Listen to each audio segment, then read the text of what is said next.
నమస్కారం ETV news కు స్వాగతం. ముందుగా ముఖ్యాంశాలు. తెలంగాణలో ఎమ్మెల్యేల అనర్హతపై 3 నెలల్లో నిర్ణయం తీసుకోవాలన్న సుప్రీంకోర్టు. న్యాయస్థానమే నిర్ణయం తీసుకోవాలన్న విజ్ఞప్తిని తోసిపుచ్చిన ధర్మాసనం. అనర్హతపై నిర్ణయాధికారం స్పీకర్కే ఉందన్న సుప్రీం. సుదీర్ఘకాలం విచారణ సాగడం సరికాదని వ్యాఖ్య. ప్రస్తుత యంత్రాంగంపై సమీక్షకు సూచన. సుప్రీంకోర్టు తీర్పును స్వాగతించిన బీఆర్ఎస్. అనర్హతపై స్పీకర్ నిర్ణయం తీసుకోవాలని డిమాండ్. గతంలో చేసిన పనులు గుర్తుంచుకోవాలన్న కాంగ్రెస్. ఐపీఎస్ అధికారి సంజయ్ బెయిల్ రద్దు చేసిన సుప్రీంకోర్టు. 3 వారాల్లో లొంగిపోవాలని ఆదేశం. మెజిస్ట్రేట్ కోర్టులో పోలీసులు కస్టడీకి కోరవచ్చని వెల్లడి. అమరావతి గ్రీన్ బ్లూ మాస్టర్ ప్లాన్పై చంద్రబాబు సమీక్ష. అంతర్జాతీయ ప్రమాణాలతో పార్కులు, పచ్చదనం ఉండాలని అధికారులకు ఆదేశాలు. కృష్ణానదిలో కొనసాగుతున్న వరద ఉధృతి. ప్రధాన ప్రాజెక్టుల గేట్లు ఎత్తిన అధికారులు. ప్రకాశం బ్యారేజీ దిగువన అప్రమత్తంగా ఉండాలన్న సర్కార్. మాలేగావ్ పేలుళ్ల కేసులో ముంబై ఎన్ఐఏ కోర్టు తీర్పు. 7 నిందితులను నిర్దోషులుగా తేల్చిన న్యాయస్థానం. హర్షం వ్యక్తం చేసిన ప్రజ్ఞా సింగ్. ధర్మస్థలలో కొనసాగుతున్న సిట్ తవ్వకాలు. 6వ చోట బయటపడిన కొన్ని ఎముకలు పురుషులవై ఉంటాయని పోలీసుల అనుమానాలు.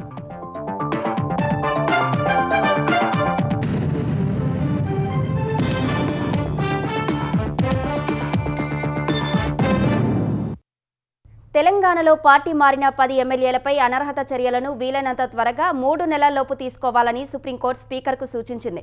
ఈ వ్యవహారంలో తెలంగాణ హైకోర్టు డివిజన్ బెంచ్ ఇచ్చిన తీర్పును సుప్రీంకోర్టు కొట్టేసింది. ప్రస్తుత తీర్పు వచ్చిన 3 నెలల్లో ఎమ్మెల్యేల అనర్హత పిటిషన్లపై నిర్ణయం తీసుకోవాలని సూచించింది. ఇదే సమయంలో న్యాయస్థానమే పార్టీ మారిన ఎమ్మెల్యేలపై అనర్హత వేటు వేయాలన్న విజ్ఞప్తిని తోసిపుచ్చింది. అలాంటి నిర్ణయం తీసుకునే అధికారం పార్లమెంటుకు మాత్రమే ఉందని తేల్చి చెప్పింది. ఫిరాయింపు నిరోధక చట్టం కింద ఎమ్మెల్యేల అనర్హతపై ప్రస్తుతమున్న యంత్రాంగాన్ని పార్లమెంటు సమీక్షించాలని సూచించింది. తెలంగాణలో బీఆర్ఎస్ నుంచి గెలిచి అధికార కాంగ్రెస్ పార్టీకి విధేయత చూపిన తమ పార్టీ సభ్యులపై సకాలంలో అనర్హత విధించే విధంగా తగిన ఆదేశాలు ఇవ్వాలని పాడి కౌశిక్ రెడ్డి, కేపీ వివేకానంద గౌడ్, కేటీఆర్ దాఖలు చేసిన పిటిషన్లపై సుప్రీంకోర్టు తీర్పు వెలువరించింది. 3 పిటిషన్లపై ఈ ఏడాది మార్చి, ఏప్రిల్ నెలల్లో సుదీర్ఘ వాదనలు విన్న ప్రధాన న్యాయమూర్తి జస్టిస్ బిఆర్ గవాయ్ నేతృత్వంలోని ధర్మాసనం ఇవాళ తీర్పును వెలువరించింది. ఈ తీర్పులో 3 నెలలలోపు ఎమ్మెల్యేల అనర్హత పిటిషన్లపై నిర్ణయం తీసుకోవాలని తెలంగాణ స్పీకర్ కు ధర్మాసనం సూచించింది. న్యాయస్థానమే అనర్హత వేటు వేయాలన్న అభ్యర్థనను ధర్మాసనం తోసిపుచ్చింది. ఇదే సమయంలో ఇందుకు సంబంధించి తెలంగాణ హైకోర్టు డివిజన్ బెంచ్ గతంలో ఇచ్చిన తీర్పును సుప్రీంకోర్టు కొట్టివేసింది. ప్రస్తుతం అనర్హత పిటిషన్లు దాఖలైన ఎమ్మెల్యేల్లో ఎవరూ స్పీకర్ మొదలుపెట్టిన ప్రక్రియలో గడువు ఇంకా ఇవ్వాలని అడగడానికి అవకాశం లేదని ధర్మాసనం స్పష్టం చేసింది. ఒకవేళ అలా చేస్తే స్పీకర్ ప్రతికూల నిర్ణయాలు తీసుకోవచ్చని సూచించింది. ఈ తీర్పులో కీలక వ్యాఖ్యలు చేసిన జస్టిస్ గవాయ్ నేతృత్వంలోని ధర్మాసనం తెలంగాణ హైకోర్టు సింగిల్ జడ్జి ఆదేశాల్లో జోక్యం చేసుకోవడంలో డివిజన్ బెంచ్ తప్పు చేసిందని అభిప్రాయపడింది. స్పీకర్ ఒక న్యాయ నిర్ణాయక అధికారిగా వ్యవహరిస్తూనే హైకోర్టు, సుప్రీంకోర్టు అధికార పరిధికి లోబడి ఉండే ట్రైబ్యునల్ గా వ్యవహరిస్తారని వివరించింది. స్పీకర్ అలా వ్యవహరిస్తూనే రాజ్యాంగపరమైన రక్షణని పొందలేరని తీర్పులో అభిప్రాయపడింది. Telangana high court division bench 2014 November 22న తీర్పును పక్కన పెడుతున్నట్లు తీర్పులో పేర్కొన్న ధర్మాసనం ఈ అంశంపై సుప్రీంకోర్టు నోటీసు జారీ చేసిన తర్వాత మాత్రమే స్పీకర్ నోటీసు జారీ చేయడం దురదృష్టకరమని పేర్కొంది. ఒక ముఖ్యమైన నిర్ణయంలో శాసనసభ స్పీకర్లు ప్రజాస్వామ్యానికి ప్రమాదం కలిగించే ఫిరాయింపుదారులపై చర్యలు తీసుకునే విషయంలో ఆలస్యం చేస్తారని వ్యాఖ్యానించింది. ఇది దృష్టిలో పెట్టుకుని ఫిరాయింపు నిరోధక చట్టం కింద ఎమ్మెల్యేల అనర్హతపై ప్రస్తుతమున్న యంత్రాంగాన్ని పార్లమెంటు సమీక్షించాలని జస్టిస్ గవాయ్ నేతృత్వంలోని సుప్రీం ధర్మాసనం అభిప్రాయపడింది. పార్టీ మారిన వారిపై చర్యలు తీసుకునే ప్రక్రియ ఏళ్లకు ఏళ్లు సాగడం వల్ల అది అర్ధరహితంగా మారుతుందని పేర్కొంది. ఇది ఆపరేషన్ సక్సెస్, పేషెంట్ డెడ్ అన్న సూత్రాన్ని తలపిస్తోందన్న ధర్మాసనం ప్రజాస్వామ్యానికి ఇది ఎంతమాత్రం మంచిది కాదని వ్యాఖ్యానించింది. రాజకీయ ఫిరాయింపులు జాతీయ స్థాయిలో చర్చనీయాంశంగా మారాయని, దాన్ని అరికట్టకపోతే ప్రజాస్వామ్యాన్ని దెబ్బతీసే శక్తి దానికి ఉందని ధర్మాసనం తన తీర్పులో పేర్కొంది. వివిధ సందర్భాల్లో ఈ అంశంపై పార్లమెంటులో చేసిన వివిధ ప్రసంగాలను కూడా పరిశీలించినట్లు పేర్కొన్న సీజేఐ జస్టిస్ గవాయ్, రాజేష్ పైలట్, దేవేంద్రనాథ్ మున్షిల వ్యవహారంలో అనర్హత పిటిషన్లపై అప్పటి స్పీకర్ వేగంగా నిర్ణయం తీసుకున్నట్టు ఇప్పుడు వ్యవహరించాలని ధర్మాసనం సూచించింది. అప్పుడు జాప్యాన్ని నివారించవచ్చు తీసుకోవచ్చని పేర్కొన్న ధర్మాసనం పార్టీ మారిన వారిపై చర్యలు తీసుకునే అధికారం స్పీకర్కే కట్టబెట్టారని స్పష్టం చేసింది. రాజ్యాంగంలోని 136, 226, 227 అధికరణాలకు సంబంధించి న్యాయ సమీక్ష అధికారాలు చాలా పరిమితంగా ఉన్నాయని పేర్కొంది. పార్లమెంటు మాత్రమే ఇలాంటి విషయాలపై తగిన నిర్ణయం తీసుకోవాల్సి ఉంటుందని తీర్పులో స్పష్టం చేసింది. సుప్రీంకోర్టు తీర్పును బీఆర్ఎస్ స్వాగతిస్తోందని ఆ పార్టీ కార్యనిర్వాహక అధ్యక్షుడు కేటీఆర్ తెలిపారు. సత్యమేవ జయతే అని ఎక్స్లో పోస్టు చేశారు. ప్రజాస్వామ్యాన్ని ఖూనీ చేయకుండా చూస్తున్నందుకు సీజేఐకి ధన్యవాదాలు తెలిపిన కేటీఆర్ 10 నియోజకవర్గాల్లో ఉప ఎన్నికకు 3 నెలల సమయం ఉందన్నారు. పార్టీ శ్రేణులు అందుకు సిద్ధం కావాలని పిలుపునిచ్చారు. అటు BRS party whip Vivekananda Goud కూడా సుప్రీంకోర్టు తీర్పును సమర్థించారు. పార్టీ ఫిరాయింపుపై సుప్రీంకోర్టు సంచలన తీర్పు ఇచ్చిందని పేర్కొన్నారు. పార్టీ మారిన ఎమ్మెల్యేలపై 3 నెలల్లోపే స్పీకర్ నిర్ణయం తీసుకోవాలని ఆయన విజ్ఞప్తి చేశారు. 10 మంది ఎమ్మెల్యేలతో సీఎం రేవంత్ రెడ్డి రాజీనామా చేయించి ఎన్నికలకు వెళ్లాలని వివేకానంద గౌడ్ డిమాండ్ చేశారు. నేను ఈరోజు ముఖ్యమంత్రి గారికి చెప్తా ఉన్నాను, మీరు ప్రజాస్వామ్యం పైన గౌరవం ఉంటే, మీ యొక్క పరిపాలన పనితీరుపై నమ్మకం ఉంటే 3 నెలలు స్పీకర్ నిర్ణయం గురించి వెయిట్ చేయకుండా తక్షణం ఈ 10 మంది ఎమ్మెల్యేలని రాజీనామాలు చేపించి మరి ఎన్నికలకు వస్తే ఈ యొక్క శాసన వ్యవస్థ యొక్క డెమోక్రటిక్ సిస్టంలో మన పార్లమెంటరీ ఒక వ్యవస్థ గౌరవాన్ని కాపాడిన వాళ్ళం అవుతామని చెప్పి ఈ సందర్భంగా నేను ముఖ్యమంత్రి గారికి సూచిస్తా ఉన్నాను. ఒకానొక సందర్భంలో ముఖ్యమంత్రి గారు అసెంబ్లీలో 10 మంది ఎమ్మెల్యేలు పార్టీ ఫిరాయించినారు, బీఆర్ఎస్ పార్టీలో గెలిచి కాంగ్రెస్కి వచ్చినారు, ఉప ఎన్నికలు ఎలా వస్తాయి అధ్యక్ష అని చెప్పి అసెంబ్లీలో ప్రశ్నించినాడు. ఈ రోజు ముఖ్యమంత్రి గారికి సుప్రీంకోర్టు చెంపపెట్టు లాంటి సమాధానం ఇస్తూ ఉప ఎన్నికలు ఎలా వస్తాయో సమాధానం వారి తీర్పు ద్వారా లభించింది ఈ రోజు ముఖ్యమంత్రి గారికి అని చెప్పి సందర్భంగా మనవి చేస్తా ఉన్నాను. తెలంగాణలో 2014-18లో పార్టీని టీఆర్ఎస్లో విలీనం చేసిన వ్యక్తే పార్టీ ఫిరాయింపులపై మాట్లాడుతున్నారని కాంగ్రెస్ ఎమ్మెల్సీ అద్దంకి దయాకర్ విమర్శించారు. స్పీకర్ నిర్ణయం తీసుకోవాలని బీఆర్ఎస్ నేతలు చెప్పడం విడ్డూరంగా ఉందన్నారు. కేసీఆర్ అసెంబ్లీకి రావట్లేదనే ఆ పార్టీ నేతలు కాంగ్రెస్లో చేరారని తెలిపారు. సుప్రీంకోర్టు ఇచ్చిన తీర్పు బీఆర్ఎస్ పార్టీకి చెంపపెట్టులాగా ఉన్నది.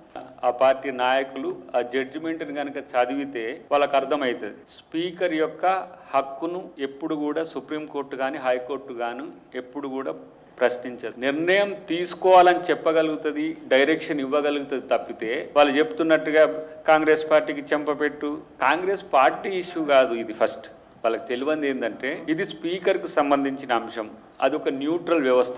ఇది మాట్లాడుతున్నది పార్టీలు బతికుండగా విలీనం చేసుకున్న పార్టీ. మనకు 2014-18 టెన్యూర్లో టీడీఎల్పీని 15 మంది ఎమ్మెల్యేలు గెలిస్తే 12 మంది ఎమ్మెల్యేలని టీఆర్ఎస్ లో విలీనం చేసుకున్నారు. ఆ రోజు అది టీఆర్ఎస్ పార్టీ. తర్వాత 5 మంది పైచిల్కి ఈ రోజు కాంగ్రెస్ పార్టీ ఎమ్మెల్యేలను కూడా ఆ రోజు విలీనం చేసుకున్నారు. 18 నుంచి 23 కాలంలో ఆయన వెలగబెట్టిన టైంలో ఏకంగా సిఎల్పీని మర్జీ చేసుకున్నారు.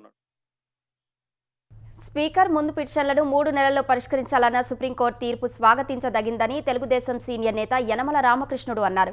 ఫిరాయింపుల నిరోధక చట్టంలో అనేక లొసుగులు ఉన్నాయన్న ఆయన వాటిని సమీక్షించి చట్ట సవరణల ద్వారా సరిదిద్దాలని కోరారు.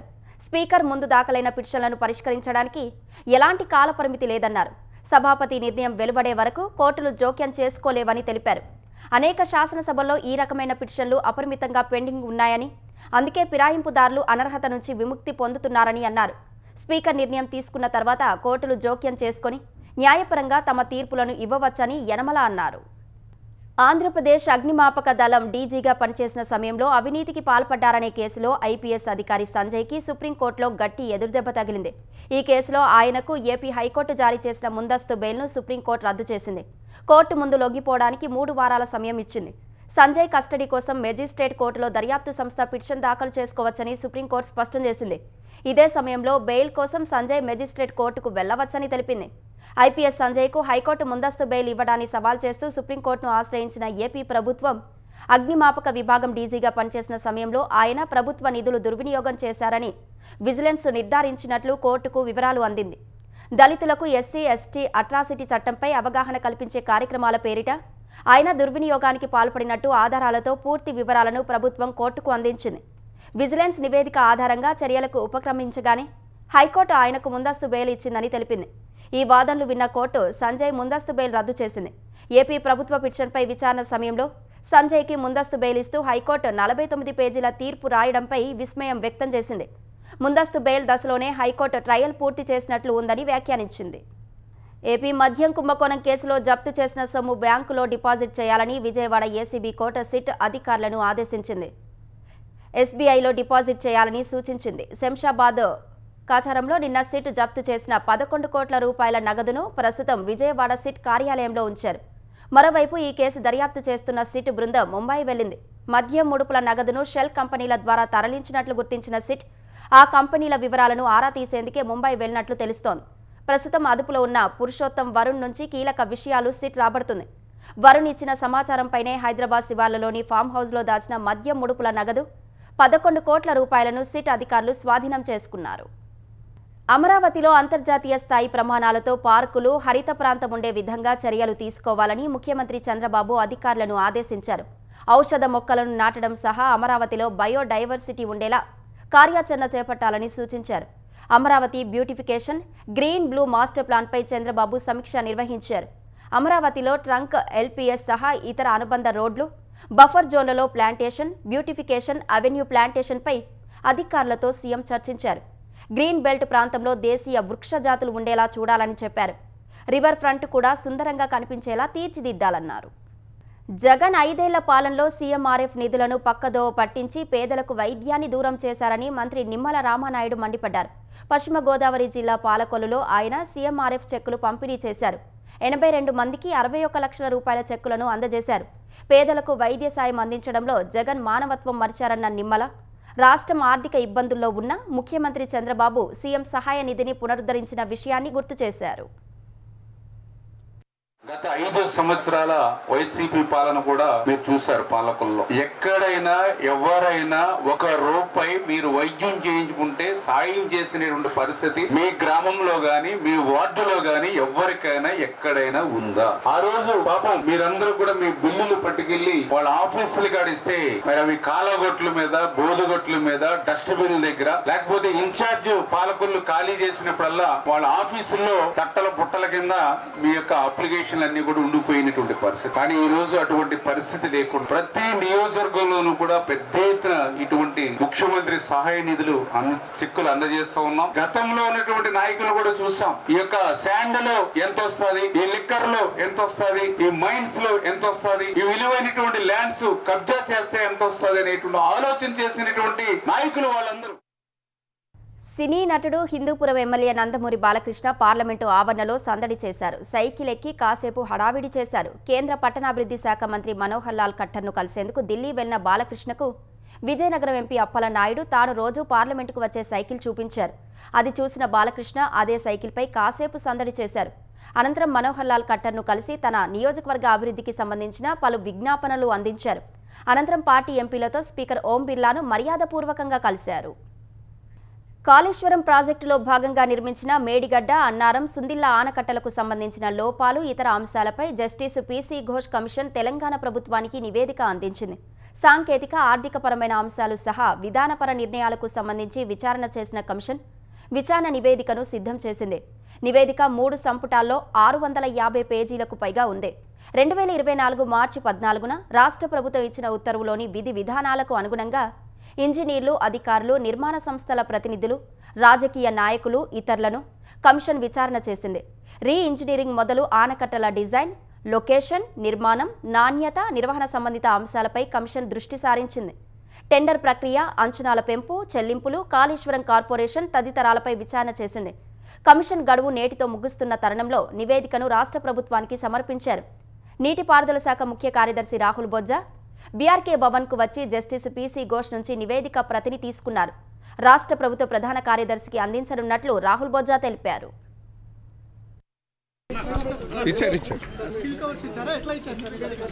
రిపోర్ట్ ఓపెన్ చేయలేదు, ఏం పొడిగించలేదు, చూస్తే తెలుస్తుంది. సిఎస్కి ఇస్తాం ఫస్ట్, ఆయన సీఎం గారి. తెలంగాణ హైకోర్టులో మరో 4 న్యాయమూర్తులు ప్రమాణ స్వీకారం చేశారు. ఈ ఉదయం 10 గంటలకు కొత్త న్యాయమూర్తులతో ప్రధాన న్యాయమూర్తి జస్టిస్ అపరేష్ కుమార్ సింగ్ ప్రమాణ స్వీకారం చేశారు. Justice Gadi Praveen Kumar, justice Vakiti Ramakrishna Reddy, justice Chalapathi Rao, justice Ghouse Meera మొహియుద్దీన్లతో ప్రధాన న్యాయమూర్తి ఇవాళ ప్రమాణం చేయించారు. ఇప్పటి వరకు హైకోర్టులో ప్రధాన న్యాయమూర్తితో కలిపి 26 మంది న్యాయమూర్తులు ఉంటే 4 కొత్త వారి చేరికతో న్యాయమూర్తుల సంఖ్య 30కి చేరింది. నిజామాబాద్ జిల్లా డిచ్పల్లి తెలంగాణ యూనివర్సిటీకి ఇంజనీరింగ్ కాలేజీ మంజూరు చేస్తూ తెలంగాణ ప్రభుత్వం ఉత్తర్వులు జారీ చేసింది. BTech computer science, artificial intelligence, AI, information technology, IT, data science కోర్సులు ప్రారంభించేందుకు ప్రభుత్వం అనుమతి ఇచ్చింది. ప్రభుత్వ నిర్ణయంపై తెలంగాణ యూనివర్సిటీ ఉపకులపతి, రిజిస్ట్రార్, సిబ్బంది హర్షం వ్యక్తం చేశారు. 3వ విడత కౌన్సిలింగ్ ద్వారా ప్రవేశాలు చేపట్టి తరగతులు నిర్వహించనున్నట్లు తెలిపారు. సృష్టి ఫెర్టిలిటీ కేసు నిందితురాలు కళ్యాణి రిమాండ్ రిపోర్టులో కీలక అంశాలు వెలుగు చూశాయి. ఈ మోసాల్లో మేనేజర్ కళ్యాణి ప్రధాన పాత్ర పోషించినట్టు పోలీసులు గుర్తించారు. అక్రమాల ద్వారా వచ్చిన లాభాల్లో కళ్యాణికి కూడా నమ్రత వాటా ఇచ్చినట్టు తేల్చారు. వైజాగ్లోని సృష్టి ఫెర్టిలిటీ సెంటర్లో 2012లో ఏఎన్ఎంగా చేరిన కళ్యాణిని డాక్టర్ నమ్రత 2020లో వైజాగ్ బ్రాంచ్కి మేనేజర్ను చేశారు. ఆనాటి నుంచి సృష్టి ఫెర్టిలిటీలో విశ్వాసంగా పనిచేసినందుకు డాక్టర్ నమ్రత కళ్యాణికి భారీ విల్లాను బహుమతిగా ఇచ్చినట్టు కళ్యాణి రిమాండ్ రిపోర్టులో పోలీసులు తెలిపారు. ఈ క్రమంలో సృష్టి ఫెర్టిలిటీ లావాదేవీలు మొత్తం కళ్యాణి పర్యవేక్షించినట్టు వివరించారు. దంపతుల స్కానింగ్ రిపోర్టును ఎడిటింగ్ చేసి వాటిని పిల్లలు లేని తల్లిదండ్రులకు కళ్యాణి వాట్సాప్ ద్వారా పంపినట్టు తెలిపారు. అలా మొదటగా హైదరాబాద్లోని రాజస్థాన్ దంపతులను కలిసిన కళ్యాణి జూన్ 5న ఓ అస్సాం మహిళకు పుట్టిన మగబిడ్డను వారికి అప్పగించినట్టు పేర్కొన్నారు. ఇందుకోసం కళ్యాణికి 2 లక్షల రూపాయలను రాజస్థాన్ దంపతులు చెల్లించినట్టు రిమాండ్ రిపోర్టులో పోలీసులు తెలిపారు. మరోవైపు సృష్టి కేసులో ప్రధాన నిందితురాలు డాక్టర్ నమ్రతను 5 రోజులు పోలీసు కస్టడీకి అనుమతిస్తూ సికింద్రాబాద్ సివిల్ కోర్టు ఉత్తర్వులు ఇచ్చింది. డాక్టర్ నమ్రతను కస్టడీకి ఇవ్వాలని పోలీసులు దాఖలు చేసిన పిటిషన్పై విచారణ జరిపిన సికింద్రాబాద్ సివిల్ కోర్టు 10వ అదనపు చీఫ్ మెజిస్ట్రేట్ 5 రోజులు పోలీస్ కస్టడీకి అనుమతించారు. సృష్టి టెస్ట్ ట్యూబ్ సెంటర్లో ఇటీవల జరిగిన పరిణామాలపై మరింత సమాచారాన్ని రాబట్టాలంటే డాక్టర్ నమ్రతను కస్టడీకి ఇవ్వాలన్న పోలీసుల విజ్ఞప్తిపై మెజిస్ట్రేట్ అనుమతి ఇచ్చారు. హైదరాబాద్ శివారులో అటవీశాఖ అధికారులను 20 రోజులుగా ముప్పు తిప్పలు పెట్టిన చిరుత ఎట్టకేలకు మంచిరేవుల ట్రిక్ పార్కులో ఈ తెల్లవారుజామున బోనులో చిక్కింది. కొద్ది రోజులుగా మృగవాణి పార్క్, గ్రే హౌండ్స్ ప్రాంతాల్లో చిరుత సంచారాన్ని గుర్తించిన స్థానికులు, గ్రే హౌండ్స్ గస్తీ పోలీసులు అటవీ అధికారులకు సమాచారం ఇచ్చారు. గోల్కొండ ఆర్టిలరీ సెంటర్లోని సీసీటీవీ దృశ్యాలను పరిశీలించిన అధికారులు 8 ట్రాప్ కెమెరాలు, 4 బోన్లను ఏర్పాటు చేయగా చిరుత చిక్కింది. చిరుత ఆరోగ్య పరిస్థితి తెలుసుకునేందుకు దాన్ని నేరుగా జూలాజికల్ పార్కుకు తరలించారు. అది పూర్తి ఆరోగ్యంగా ఉందని నిర్ధారించుకున్న తర్వాత చీఫ్ వైల్డ్ లైఫ్ అధికారి సూచనల మేరకు అమ్రాబాద్ లేదా ఆదిలాబాద్లోని అడవిలో వదిలిపెడతామని జిల్లా అటవీ అధికారి సుధాకర్ రెడ్డి తెలిపారు. కృష్ణానదిలో వరద ఉధృతి కొనసాగుతోంది. జూరాల, సుంకేశ్ల ప్రాజెక్టుల నుంచి శ్రీశైలం జలాశయానికి 3,06,855 క్యూసెక్ల వరద వస్తుండగా 3,02,502 క్యూసెక్లు వేరువేరు మార్గాల ద్వారా దిగువకు వదులుతున్నారు. 8 స్పిల్వే గేట్ల ద్వారా 2,16,530 క్యూసెక్లు విడుదల చేస్తున్నారు. శ్రీశైలం పూర్తి స్థాయి నీటి మట్టం 885 అడుగులకు 882.8 అడుగులు ఉంది. శ్రీశైలం నీటి నిల్వ సామర్థ్యం 215.8 టీఎంసీలకు 203.42 టీఎంసీలుగా కొనసాగిస్తున్నారు. దిగువన నాగార్జున సాగర్ నుంచి 26 గేట్ల ద్వారా నీటి విడుదల కొనసాగిస్తున్నారు. ఈ గేట్ల ద్వారా 2,49,520 క్యూసెక్లు వదులుతున్నారు. సాగర్ పూర్తి స్థాయి నీటి మట్టం 590 అడుగులు కాగా ప్రస్తుత నీటి మట్టం 585.4 అడుగులు ఉంది. పూర్తి స్థాయి నీటి నిల్వ సామర్థ్యం 312.04 టీఎంసీలకు 398.58 టీఎంసీలు ఉంది. సాగర్కు 2,56,453 క్యూసెక్లు వరద వస్తోంది. కుడి, ఎడమ కాల్వలు, స్పిల్వే గేట్లు కలుపుకొని 2,96,522 క్యూసెక్లు విడుదల చేస్తున్నారు. దిగువన పులిచింతల ప్రాజెక్టుకు నాగార్జున సాగర్ నుంచి 2,44,000 క్యూసెక్లు చేరుతుండగా 10 గేట్లు ఎత్తి నీటిని విడుదల చేస్తున్నారు. విద్యుత్ ఉత్పత్తి ద్వారా 16,600 క్యూసెక్లు విడుదల చేస్తున్నారు. పులిచింతల పూర్తి నిల్వ సామర్థ్యం 45.77 టీఎంసీలు కాగా ప్రస్తుతం 39.83 టీఎంసీలు ఉంది.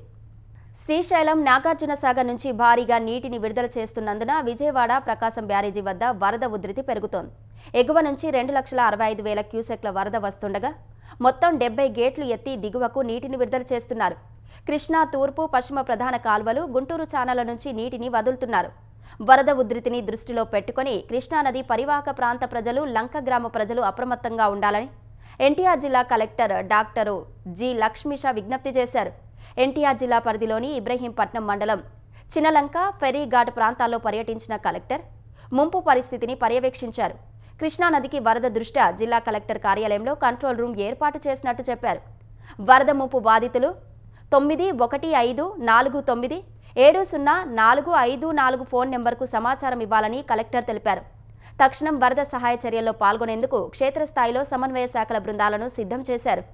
ప్రజలు పంట్లు నాటు పడవల్లో ప్రయాణించవద్దని కోరారు.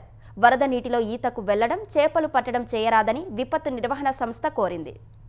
మాలేగావ్ బాంబు పేలుళ్ల కేసులో 7 నిందితులను ముంబైలోని ఎన్ఐఏ కోర్టు నిర్దోషులుగా తేల్చింది. మాజీ ఎంపీ సాధ్వి ప్రజ్ఞా సింగ్ సహా మిగిలిన నిందితులు నేరం చేశారని చెప్పేందుకు ఎలాంటి ఆధారాలు లేవని వెల్లడించింది.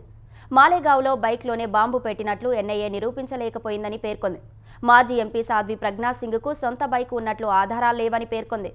మరో నిందితుడు కర్నల్ ప్రసాద్ పురోహిత్ ఇంట్లో ఆడియక్స్ ఉన్నట్లు ఆధారాలు లేవని వివరించింది. ఘటనా స్థలం నుంచి వేలి ముద్రలు, DNA నమూనాలను సేకరించలేదని తెలిపింది. నిందితుల మధ్య సమావేశాలు జరిగినట్లు, కుట్ర పన్నినట్లు దర్యాప్తు సంస్థ నిరూపించలేకపోయిందని పేర్కొంది. ఈ కేసులో తీవ్రవాద నిరోధక చట్టం చేర్చడానికి వీల్లేదని, అది చెల్లదని తీర్పులో స్పష్టం చేసింది. 2008 సెప్టెంబర్ 29న మాలేగావ్లో మసీదు వద్ద పార్కు చేసిన బైక్లో బాంబు పేలి 6 చనిపోయారు, 100 మందికి పైగా గాయపడ్డారు. ఈ కేసులో బీజేపీ నాయకురాలు Pragya Singh Thakur, lieutenant colonel Prasad Purohit, retired major Ramesh Upadhyay, Ajay రాహిర్కర్, Sudhakar Dwivedi, Sudhakar Chaturvedi, Sameer Kulkarni నిందితులుగా ఉన్నారు. 17 ఏళ్ల తర్వాత ఈ కేసులో తీర్పు వెలువరించిన ఎన్ఐఏ ప్రత్యేక కోర్టు నిందితులందరినీ నిర్దోషులుగా ప్రకటించింది. ఈ తీర్పుపై సాధ్వి ప్రజ్ఞా సింగ్ హర్షం వ్యక్తం చేశారు. ఇది కేవలం తన విజయం కాదని, కాషాయ వస్త్రం ధరించిన ప్రతి ఒక్కరి విజయమని ఆమె పేర్కొన్నారు. దేశవ్యాప్తంగా సంచలనం సృష్టించిన ధర్మస్థల సామూహిక ఖననం కేసులో తొలిసారిగా ఎముకలు లభ్యమయ్యాయి. ఫిర్యాదుదారుడు చూపించిన మొదటి 5 ప్రాంతాల్లో సిట్ బృందం 2 రోజులు తవ్వకాలు చేపట్టగా ఎలాంటి మానవ అవశేషాలు లభించలేదు.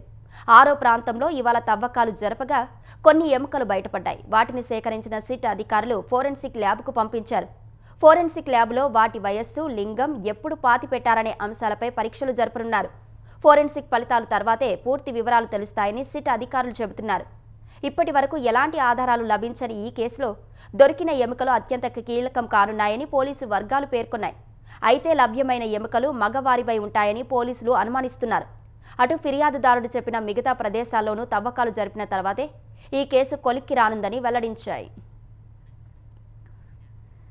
ఆపరేషన్ సింధూర్పై చర్చ సందర్భంగా రాజ్యసభలో కేంద్ర హోంమంత్రి అమిత్ షా చేసిన ప్రసంగంపై ప్రధాని నరేంద్ర మోదీ ప్రశంసలు కురిపించారు. అమిత్ షా అద్భుతంగా జవాబిచ్చారని కొనియాడారు. జాతీయ భద్రత, తీవ్రవాదం పోరులో ప్రభుత్వ నిబద్ధతను విపులంగా చెప్పారని మోదీ పేర్కొన్నారు. ఈ మేరకు సామాజిక మాధ్యమం ఎక్స్లో ప్రధాని మోదీ పోస్టు చేశారు. విదేశాంగ మంత్రి జయశంకర్ ప్రసంగం అసాధారణమని మోదీ పేర్కొన్నారు. తీవ్రవాదాన్ని అంతర్జాతీయ సమస్యగా ప్రపంచ దేశాల దృష్టికి తీసుకెళ్తున్న భారత్ కృషిని జయశంకర్ వివరించారని తెలిపారు. ఆపరేషన్ సింధూర్ ద్వారా పాక్కు గట్టి జవాబు ఎలా ఇచ్చింది, భారత పౌరుల భద్రత కోసం ప్రభుత్వం చేసిన కృషిని విదేశాంగ మంత్రి వివరించారని మోదీ పేర్కొన్నారు. భారత్పై 25% సుంకాలు విధించిన అమెరికా మన దేశానికి చెందిన చమురు సంస్థలపైన ఆంక్షలు విధించింది. ఇరాన్ నుంచి పెట్రోలియం ఉత్పత్తులను కొనుగోలు, మార్కెటింగ్ చేస్తున్నారనే కారణంపై ప్రపంచవ్యాప్తంగా 20 సంస్థలపై ఆంక్షలు విధించింది. వాటిలో భారత్కు చెందిన 6 కంపెనీలు ఉన్నాయి. చమురు విక్రయాలతో నిధులు సమకూర్చుకొని మధ్యప్రాచ్యంలో సంఘర్షణలు, అస్థిరతకు ఇరాన్ ఆజ్యం పోస్తోందని అమెరికా ఆరోపించింది. అందుకే ఇరాన్ నుంచి పెట్రోలియం, పెట్రోకెమికల్ ఉత్పత్తుల వాణిజ్యంలో భాగస్వాములైన 20 సంస్థలపై ఆంక్షలు విధిస్తున్నట్లు తెలిపింది. భారత్, యుఏఈ, తుర్కియే, ఇండోనేషియాలకు చెందిన కంపెనీలు ఈ జాబితాలో ఉన్నాయి. Kanchan polymers, alchemical solutions, Ramanik Lal Gosalia and company, Jupiter Dyechem private limited, global industrial chemicals, persistent Petrochem private లిమిటెడ్లపై అమెరికా ఆంక్షలు విధించింది. ఆంక్షలు విధించిన కంపెనీలు, వ్యక్తులకు అమెరికాలో ఆస్తులు ఉంటే వాటిని జప్తు చేస్తారు. ముఖ్యాంశాలు మరోసారి. తెలంగాణలో ఎమ్మెల్యేల అనర్హతపై 3 నెలల్లో నిర్ణయం తీసుకోవాలన్న సుప్రీంకోర్టు, న్యాయస్థానమే నిర్ణయం తీసుకోవాలన్న విజ్ఞప్తిని తోసిపుచ్చిన ధర్మాసనం. అనర్హతపై నిర్ణయాధికారం స్పీకర్కే ఉందన్న సుప్రీం, సుదీర్ఘకాలం విచారణ సాగడం సరికాదని వ్యాఖ్య, ప్రస్తుత యంత్రాంగంపై సమీక్షకు సూచన. సుప్రీంకోర్టు తీర్పును స్వాగతించిన బీఆర్ఎస్, అనర్హతపై స్పీకర్ నిర్ణయం తీసుకోవాలని డిమాండ్, గతంలో చేసిన పనులు గుర్తుంచుకోవాలన్న కాంగ్రెస్. ఐపీఎస్ అధికారి సంజయ్ బెయిల్ రద్దు చేసిన సుప్రీంకోర్టు, 3 వారాల్లో లొంగిపోవాలని ఆదేశం, మెజిస్ట్రేట్ కోర్టులో పోలీసులు కస్టడీకి కోరవచ్చని వెల్లడి. అమరావతి గ్రీన్ బ్లూ మాస్టర్ ప్లాన్పై చంద్రబాబు సమీక్ష. అంతర్జాతీయ ప్రమాణాలతో పార్కులు, పచ్చదనం ఉండాలని అధికారులకు ఆదేశాలు. కృష్ణా నదిలో కొనసాగుతున్న వరద ఉధృతి. ప్రధాన ప్రాజెక్టుల గేట్లు ఎత్తిన అధికారులు. ప్రకాశం బ్యారేజీ దిగువన అప్రమత్తంగా ఉండాలన్న సర్కార్. మాలేగావ్ పేలుళ్ల కేసులో ముంబై ఎన్ఐఏ కోర్టు తీర్పు. 7 నిందితులను నిర్దోషులుగా తేల్చిన న్యాయస్థానం. హర్షం వ్యక్తం చేసిన ప్రజ్ఞా సింగ్. ధర్మస్థలలో కొనసాగుతున్న సిట్ తవ్వకాలు. 6వ చోట బయటపడిన కొన్ని ఎముకలు పురుషులపై ఉంటాయని పోలీసుల అనుమానాలు.